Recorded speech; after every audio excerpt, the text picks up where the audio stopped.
தந்தை மகன் தூய ஆவியின் பேராலே ஆமேன். இன்றைய செய்தியானவை அன்னை மரியாளின் வாழ்த்து. அன்னை மரியாவின் வாழ்த்து இயேசுவின் தாய் மரியாள் அவரது உறவினார் எலிசபெத்துக்கு கொடுக்கப்பட்ட வாழ்த்து. இந்த வாழ்த்துதலில் பெண்களுக்குள் நீர் ஆசீர் பெற்றவள், உன் வயிற்றில் வளரும் ஆசீர் பெற்றவை என்று மரியாவின் வாழ்த்துதல் கேட்டபோது தூய ஆவியால் நிரப்பப் பெற்ற எலிசபெத்து கூறினார். இது பைபிளில் லூக்கா நற்செய்தியில் 1ஆம் அதிகாரம் 39வது வசனத்தில் விவரிக்கிறது.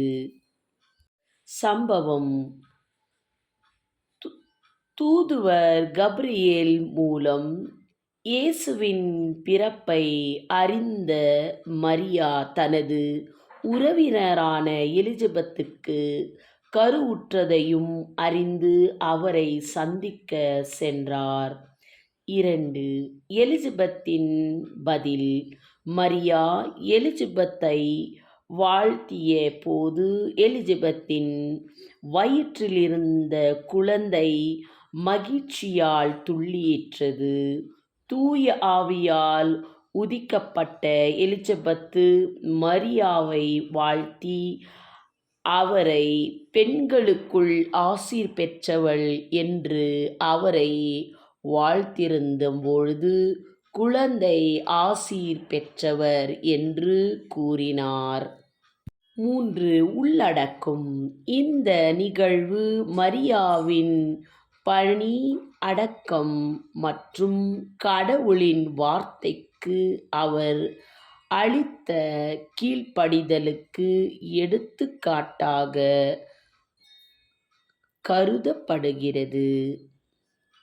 அன்பின் உருவான இறைவனே, இதோ இந்த உலகத்திற்கு நீர் வரும் பொழுது உங்களுடைய தூய ஆவி அனைவர் மேல் விழுவதற்காகவே இதோ தூய்மையான பரிசுத்த மரியாளை தேர்ந்தெடுத்து அவர் வயிற்றில் உன்னுடைய மகனை கருவாய் கொடுத்தவரே, இதோ இவ்வுலகில் வாழ்ந்து கொண்டிருக்கும் அனைத்து மக்கள் மேலும் அதே தூய ஆவியால் நிரப்பப் பெற்று அனைவரையும் ஆசீர்வதித்து தன் பிள்ளைகளாக ஏற்றுக்கொள்ள வேண்டும் என்று மன்றாடுகிறேன். இந்த மன்றாட்டுக்களை தூய்மையான நம் அன்னை மரியாளிடம் அவருடைய கரங்களில் வைக்கிறேன்.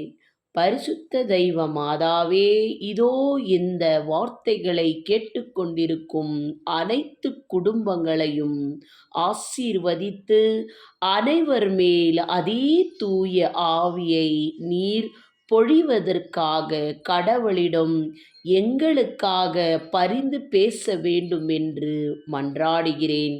வரப்போகும் பரிசுத்த நாளான கிறிஸ்மஸ் விழாவை உலகம் முழுவதும் பரிசுத்தமாய் அனுசரணை செய்து கொண்டாடும்படி அனைவரையும் ஆசீர்வதித்தருளும். உலகத்தில் உள்ள அனைத்து குடும்பங்களையும் நீர் ஆசீர்வதித்து அவர்கள் சந்தோஷமாக இருக்கும்படி அவர்களுக்காக தெய்வ மாதாவே நீர் பரிந்து பேச வேண்டும் என்று மன்றாடுகிறேன். ஆமேன்.